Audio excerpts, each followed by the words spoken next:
Thank you, Mary Byrne.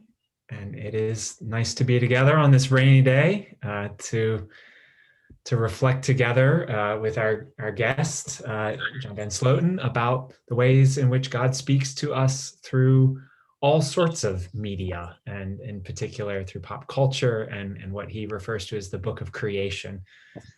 John is a fellow of Sinai and Synapses, and so we're very glad to be able to welcome you as part of that partnership that we have and that we so enjoy and benefit from. So thank you for being here this morning, and we're really grateful. Yeah, it is good to be here this morning. Is that my cue to get going? Sounds great. That sounds like a throw. All right, well, hey, everyone. Thanks for the invitation. I'm glad Jeff Middleman could make the connection. Any friend of Jeff's, or church that is a friend of Jeff's, is quickly becoming a friend of mine. So this is my plan for this morning. Sorry, a bit of a cold, not COVID. Had a test this week. Don't freak out every time I cough. I'm going to talk for maybe 20 minutes, give you a snapshot of what I've been doing over the past 20 years. And then we're going to talk, just a comment and response, question and answer kind of time, and see what comes out. And of course, the best stuff comes out in that last 20 minutes. All right. Over the past 2 decades, I have preached many sermons on pop cultural texts on the Major League Baseball's Toronto Blue Jays. Sorry, I was from Toronto, not a Yankee fan at all. The NHL Calgary Flames, World Cup Soccer, the art of Vincent van Gogh, and Chagall and Rembrandt and the Group of Seven, et cetera, on the music of Metallica, U2, Supertramp, Arcade Fire, The National, on films and TV shows like Crash or Breaking Bad or Criminal Minds. Last night, my wife and I finished binging a Danish TV series, 6 episodes, called The Investigation. You got to watch it. It's about that submarine murder in Denmark. Anyway, I'm watching the whole thing and thinking the hard work that detectives do to get to the truth, to the reality of the story. That could preach. I could preach that as a God imaging thing.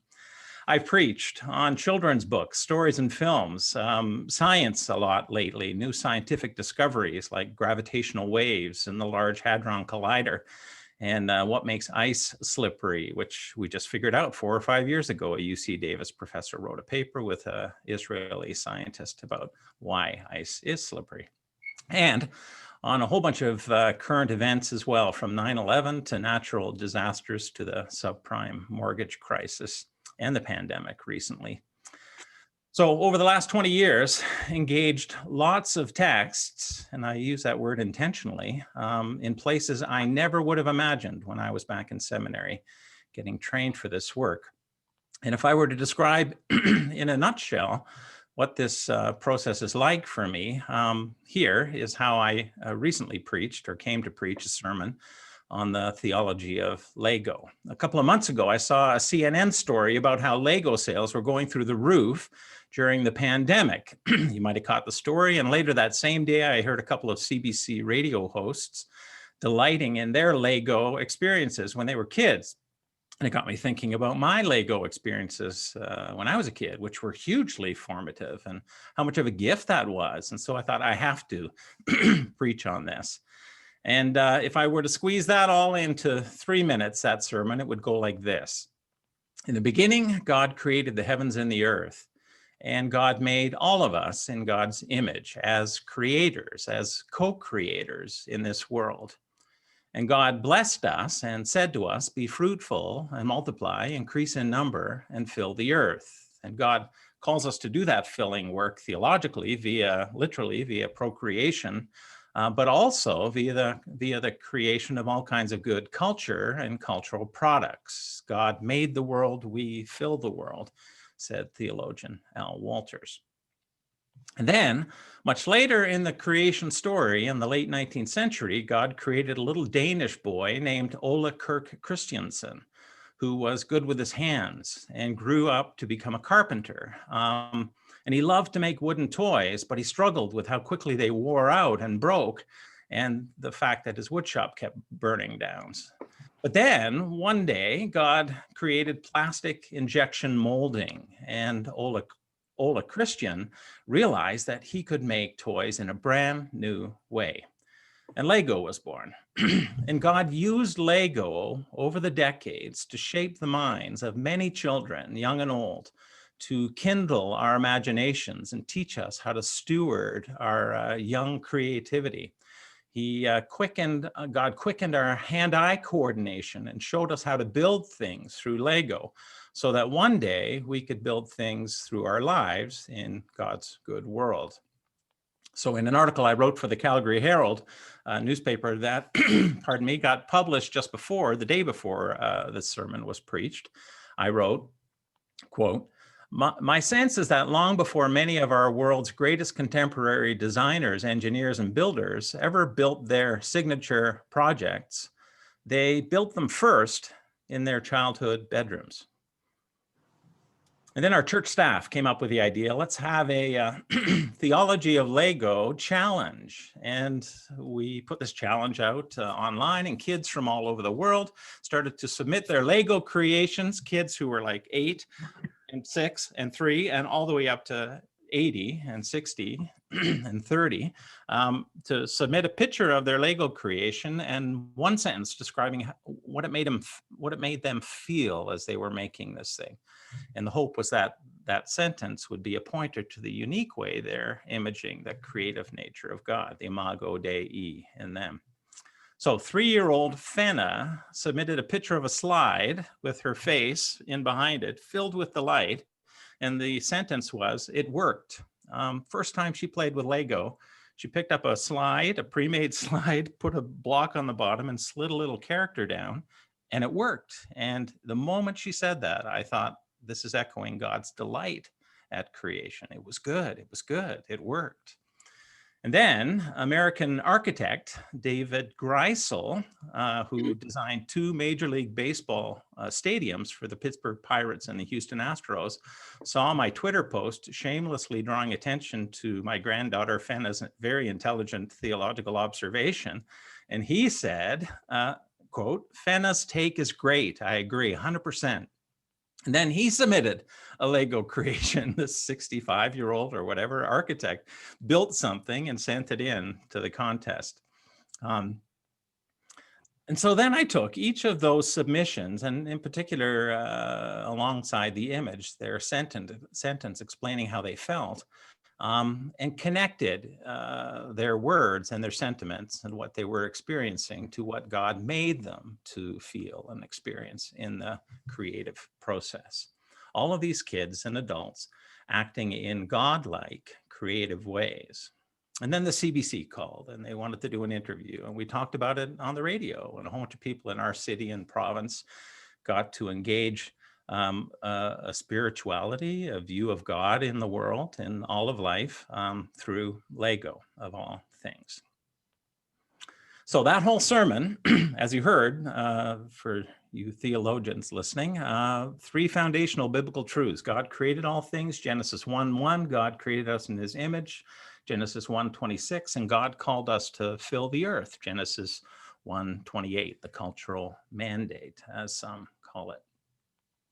So it's that kind of foundational view of creation and big view of creation and our image-bearing natures, and that there is a revelatory weight to God's good creation in those places that has been foundational for me preaching on creation-based texts and pop culture texts.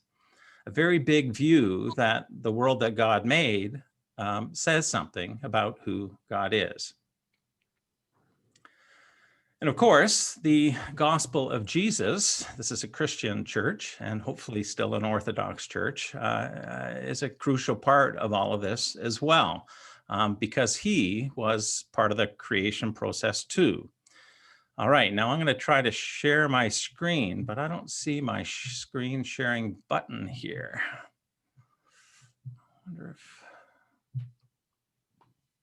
you've given me the ability. Oh, there it is. Okay. 1 second.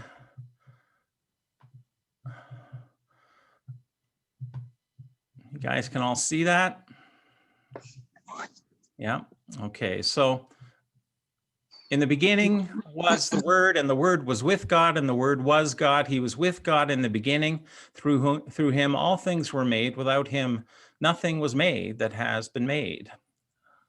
Colossians 1:16, for in him all things were created. In Jesus, through Jesus, all things were created, things in heaven and on earth, visible and invisible, whether thrones or powers or rulers or authorities or lego, all things have been created through him and for him.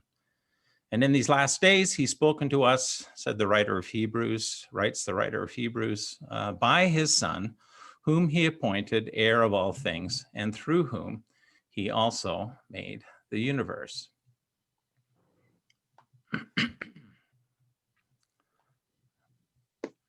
So Jesus, I grew up in a Christian church, right? And Jesus was the mediator of salvation. We got taught that all the time, but did not get taught all the time that Jesus also mediated creation. Jesus has something to do with this created world that we're all living in and a part of. And I believe that Jesus can be known, and I'm a bit of a mystic, admittedly, but can be known and experienced and heard through what he has made, through all that has been made through him.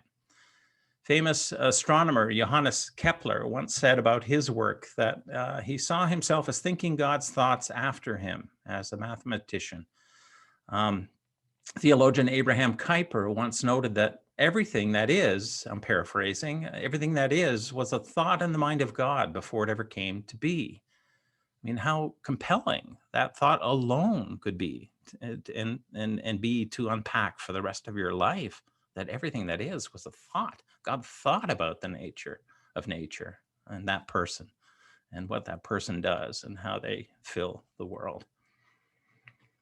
And God has embedded his wisdom in creation as well, all of creation. And again, you're getting the sense. My view of creation is nature, but also human natures. We are creatures, and also the cultural products of human nature, providentially, I believe, brought into being and tended to by the Holy Spirit. So, theological big quote on the nature of revelation that I tripped on, written by theologian Herman Bavinck a couple of years ago. And when I read it, sitting at a retreat center, just picking up a book on theological thoughts about revelation, it brought me to tears. And it's a bit longish, but I'm going to read it to you because it's this kind of view of revelation that... now I lost you guys again. Hold on. There you go. This kind of view of revelation that founds all of what I'm doing. Bavinck writes, revelation, while having its center in the person of Jesus Christ, in its periphery extends to the uttermost ends of creation. It does not stand isolated in nature and history, does not resemble an island in the ocean, nor a drop of oil upon the water. With the whole of nature and the whole of history and the whole of humanity, with the family and society, with science and art, it is intimately connected. The world itself rests on revelation. Revelation is the presupposition, the foundation, the secret of all that exists in all its forms. The deeper science pushes its investigations, the more clearly it will discover that revelation underlies all created being. In every moment of time beats the pulse of eternity. Every point in space is filled with the omnipresence of God. The finite is supported by the infinite. All becoming is rooted in being. Together with all created things, that special revelation that comes to us in the person of Christ is built upon these presuppositions. The foundations of creation and redemption are the same. The Logos who became flesh is the same by whom all things were made. The firstborn from the dead is also the firstborn of every creature. The Son whom the Father made heir of all things is the same by whom he also made the worlds. And this was the part that really caught me, because this idea had already been birthed in me and was growing for years. But general revelation leads to special. Special revelation points back to general. the creational revelation. The one calls for the other, and without it remains imperfect and unintelligible. Together, they proclaim the manifold wisdom which God has displayed in creation and redemption. And it was that last part about God's two books, the book of the Bible and the book of creation, together revealing the fullness of God, that so deeply resonated with me to the point of tears. Years earlier, I had preached a whole sermon series on the art of Vincent van Gogh, and reading about his backstory in a book called At Eternity's Gate. If you're ever going to preach Van Gogh, read Kathleen Powers Erickson's book, At Eternity's Gate. She introduced me to this painting.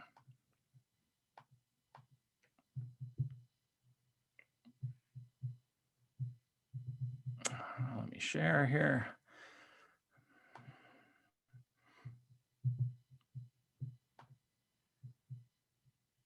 Oops.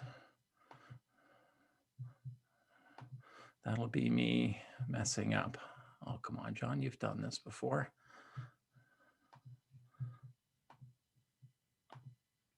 There we go. Can you, oh, where did it go? And now everything is messing up. You want to hear my sermon on our new church vision that I just preached? Sorry. And this is all while I'm sharing, I'm doing this, right? So I should be really embarrassed at this moment. Okay, this is the painting. It's called Still Life with an Open Bible. Let me move you guys over. And it's Van Gogh's painted two books here. The big book is his family Bible, which is open to Isaiah chapter 53. Isaiah 53 captures the suffering, a couple of the suffering servant passages from his book. And the other book, the smaller one up front, is called La Joie de Vivre, which is written by Émile Zola, which was a contemporary, or what people were reading in Van Gogh's time. And La Joie de Vivre, the main protagonist in that book, Sophie Canu, is a woman who selflessly gives her life for the sake of others. And so Van Gogh paints the two of these books in juxtaposition with one another, Erickson notes, to make the point that they are kind of preaching the same gospel, the same story, the suffering servant in Zola, the suffering servant as captured by Isaiah. And that's as far as she went in terms of making those connections, that she thought Van Gogh was saying, this is that. But when I looked at this painting and had this idea of God speaking through two books together, an idea that I've coined as co-illumination, it really came to life in me. The idea that not just this is that, but together these two books, they co-illumine one another. What if God has always meant for Zola's book, as we experience Sophie Canu's story, to bring a new perspective and light and feeling and color and shape and location to Christ's selflessness as it's captured in Isaiah? And what if God's truth through the scriptures is meant to do the same in terms of understanding, and when we read a book like La Joie de Vivre? And this idea of two books shining light on one another, and through both of those books providing a kind of revelation of God that we've always been meant to have and experience. Okay, let me unshare here.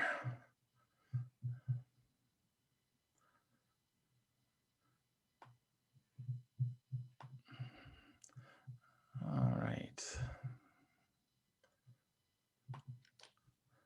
Sorry. Something is messing up here for me. I have done this many times. All right, well, we're still sharing. You're going to see my notes. I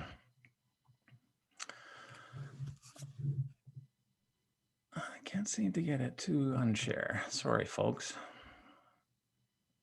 All right, well, you'll get them in note form. So you can look at me or you can look at those. Psalm 19 really captures in a succinct way this two-book idea. Begins with, the heavens declare the glory of God, the skies proclaim the work of his hands, day after day they pour forth speech, night after night they reveal knowledge, they have no speech, they use no words, no sound is heard from them, yet their voice goes out into all the earth, their words to the ends of the world.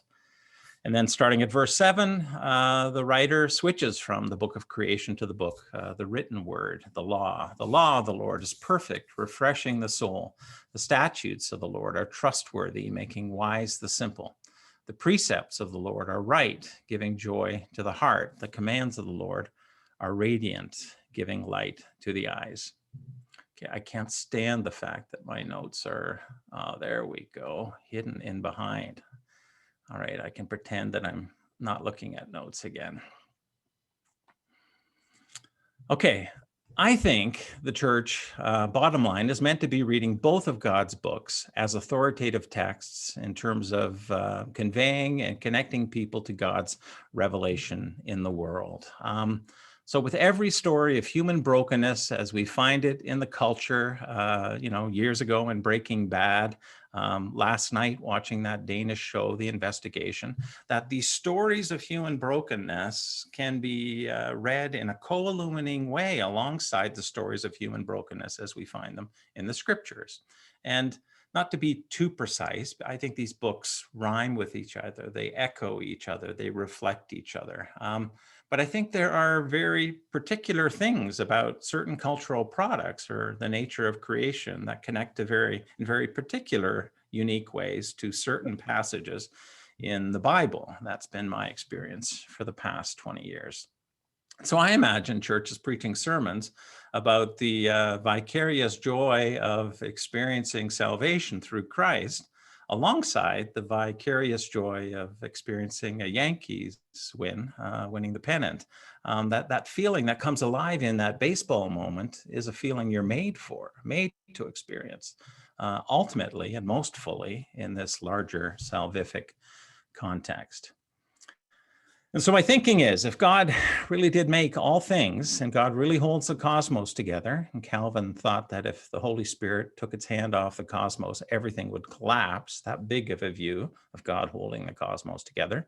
If God's providence is real and God is really moving by his Spirit in and through all things, then surely we can get a glimpse of God in and through all things and experience and engage God, looking through a glass dimly, but know God through all that God has made.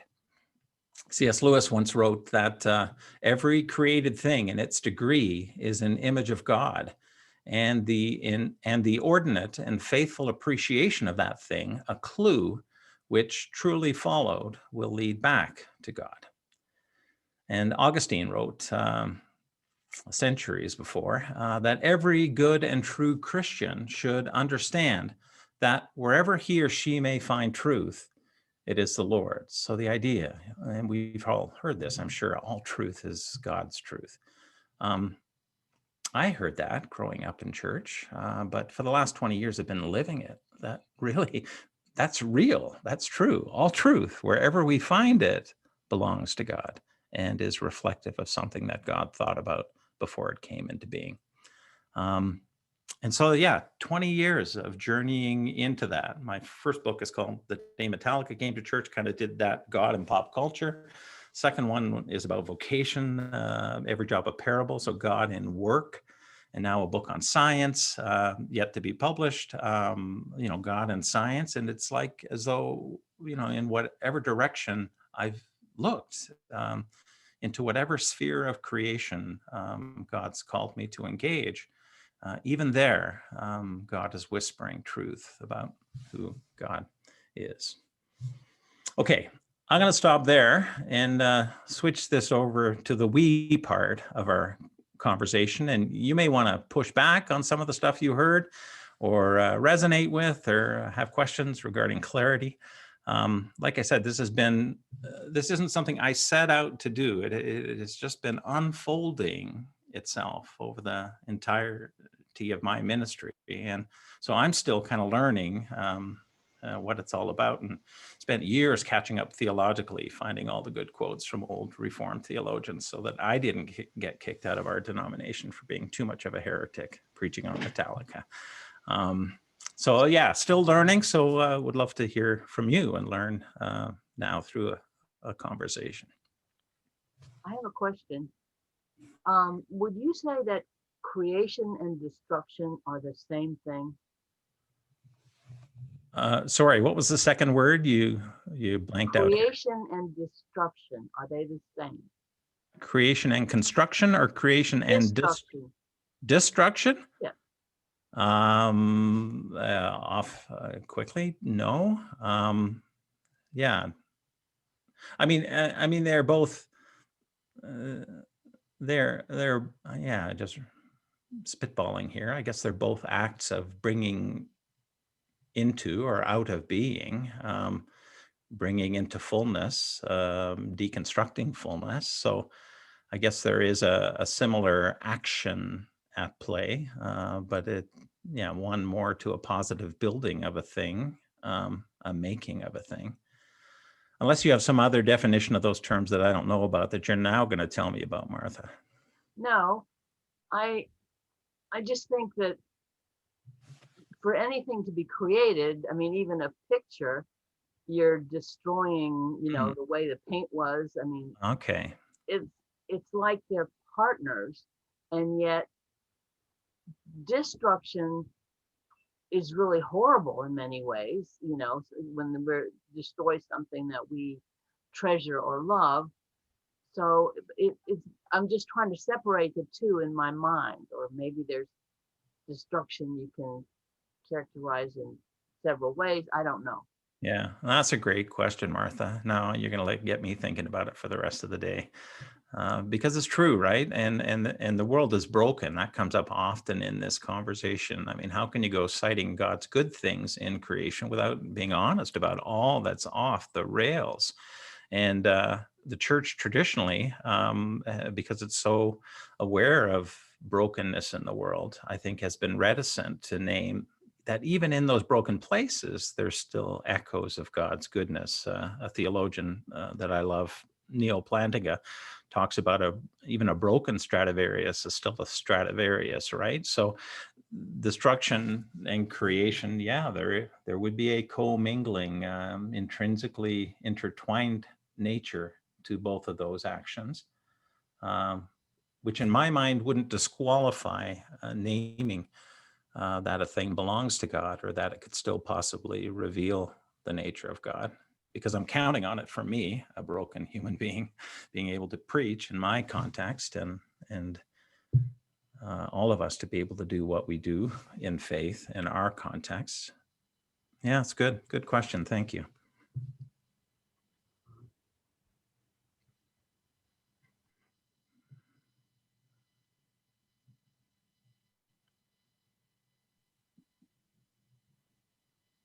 I'm wondering, you talked a little bit about the book you're writing. Are you talking about science and pop culture and No. the Bible, or okay? I write the same book every time. Okay. So the first book I was preaching tons of pop culture. So all of those ones I was listing at the beginning. And eventually this is how it sometimes works with preachers, teachers, is you get full and then you think, hey, I should get this out into the world. And so pop culture back when I was preaching a lot more. And then over the last 5 years, a whole lot of vocation. So our jobs, our work images God in unique ways, and all of these different ways and all of these different jobs. So I preached on Walmart greeters and astronauts and scientists and everything in between. But when my editor, NavPress, was working on that book, they took all the science out because people are scared of science. But that left all the science for me. And then through a whole bunch of John Templeton Foundation subgrants and projects, I just started preaching science a lot. And I'm probably going a little too far in that direction right now. So it'd be good to get the book out and then somehow balance between all of these texts. And it's always not just the creation text, just for clarity, it's always the Bible and this part of creation and that part of creation. John Calvin taught that the Bible is like a pair of glasses through which things become clear in creation, and we're able to read creation as though a theater, engage it as a text, and know God through that.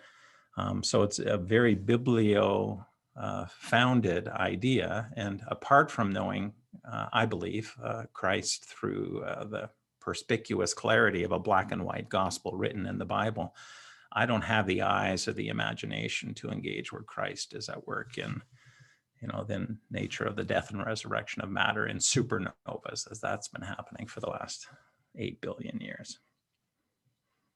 So Science Book is still coming out, but if anyone on the call is a publisher, call me and I will submit my manuscript. No, I think we've got someone picking it up soon.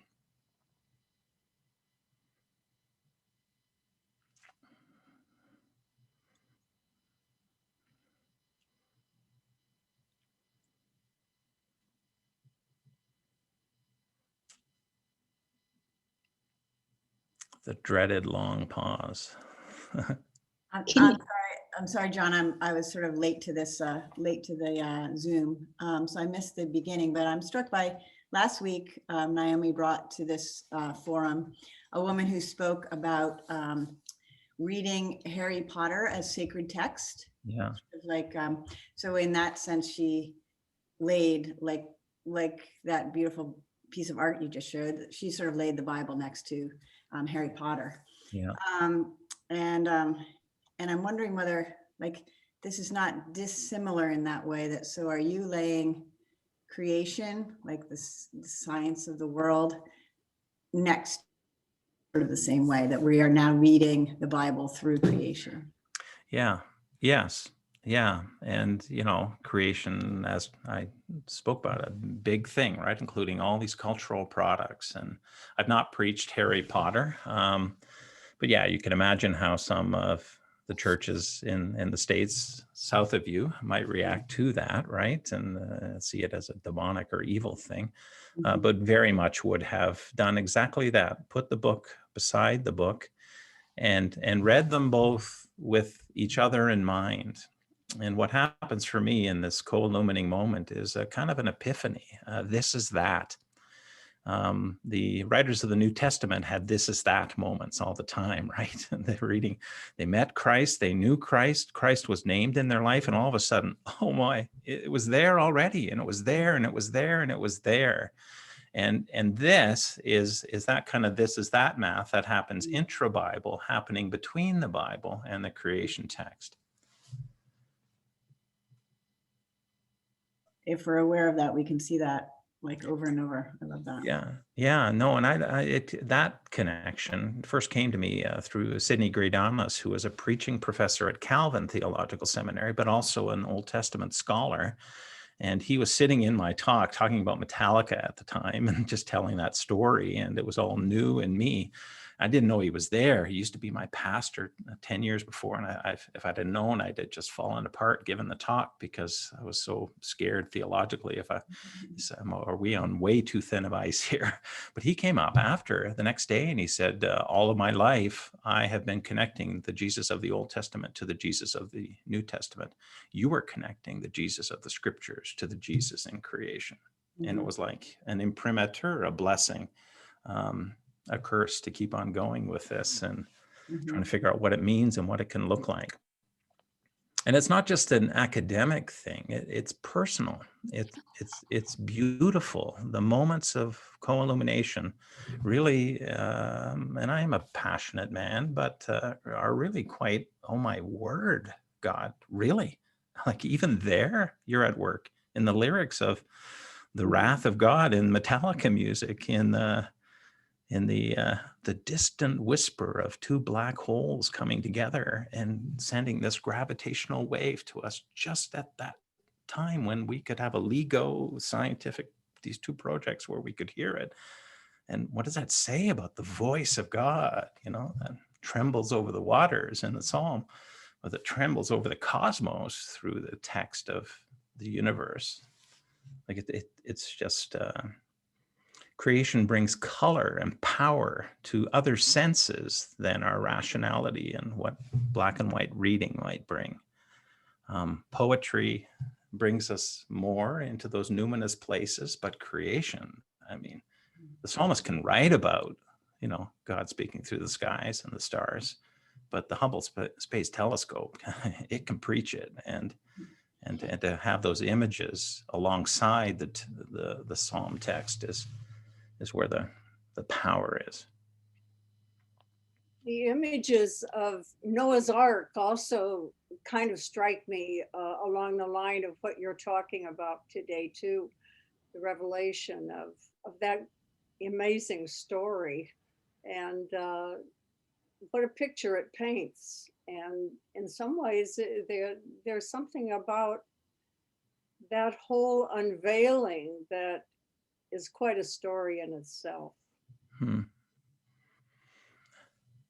Yeah, and in what context are you thinking that, Julie? Is that Well, we're talking about science and art as you're relating, and pop art as you're telling us the story too. It's not exactly a pop art story, but what I'm getting at is kind of looking at Genesis in the beginning and thinking about what we're talking about today. That to me is an incredible story, and it's a kind of revelation that God was creating a great story when that occurred. As you repeat it, I think about the story we're in right now, and a lot of species, right, going extinct. A world where Yes, sort of the created order is falling in on itself in a flood-like way. So how could the story of Noah and stewarding and saving of our world co-illumine one another? Yeah. and all the animals too that Yeah. are engaged in that story, and the preciousness of each one too. Yeah, I don't know if I'm going to have enough life, but I would love to preach that book on. I've preached on. I'd like to write that book, but I preached on wolverines and the wildness of God. And these beasts, they're nuts. Like they can go through a valley to get where they want to go, but no, they go up over the mountain and back down the other way. And just the beauty and power and wildness that God built into that particular creature. Or birds, which I learned last week, are able to fly into trees and branches and bushes as fast as they do and not crash, because they actually have a way of seeing beyond how humans see. So they can see in the dimension or at a certain point in the spectrum where there's more contrast, and they're able to do that. Or to migrate, and how do they find all of these things as pointers to who God is. And the book would be not just about how God is reflected in those things, this is that in the Van Gogh, the two books, but what do those particular things say about who God is? And in knowing who God is through the migratory nature of a bird, would that then give us more, as now closer to Holy Writ, more reverence with which to treat those birds and our creation? So I dream about something that would just make the revelation so powerful that everything would become rightly understood as sacred as it is, so that we'd finally get our butts in gear and care enough to steward it well. Step aside.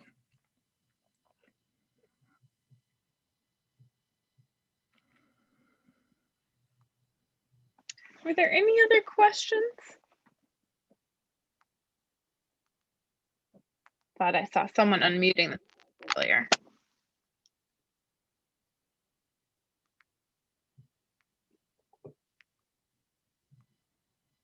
Well, if not, thank you so much, John. This has been wonderful, and I think it's given us all something to think about. We are so grateful to you and grateful for our partnership with Sinai Synapsis, and we'll be on the lookout for that science book coming out shortly. Yeah, awesome, Naomi. Thanks for the invitation and for the questions. Naomi warned me that there would be thoughtful people with thoughtful questions, and so I was bracing myself, but beautiful, thoughtful questions. So I appreciate the conversation. I like All it was right, thank you all. a morning with Gerard Manley Hopkins, right? Yeah, right. In 10,000 places. Yeah. Charged with the grandeur of God and all. Yeah, beautiful. Thank you. Yeah, okay. Somebody's, sorry, just in the thing wondering about the Danish program. It's called The Investigation, and it's a Canadian streaming service called Crave, but I think it's an HBO program. It is an HBO program, so yeah. Yeah, and if one of you rectors is thinking of preaching on it, then let's get together and do it together. No, but this is how it's worked in terms of the sort of ecclesiastical coming together around this. It started for me preaching Lord of the Rings with 5 other pastors here in Calgary, and we kind of tripped in it all together back when the films were coming out. But it's a beautiful way of kind of synergizing with one another, right? And we all bring different perspectives and theological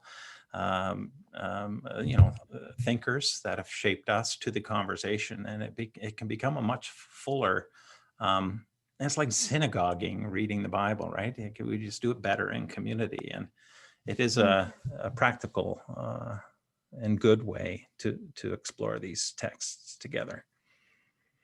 The investigation, really cool. Yeah.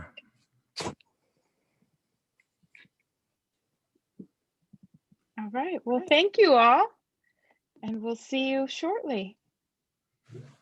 All right. Take care. Bye-bye. Bye. Bye. Thank you.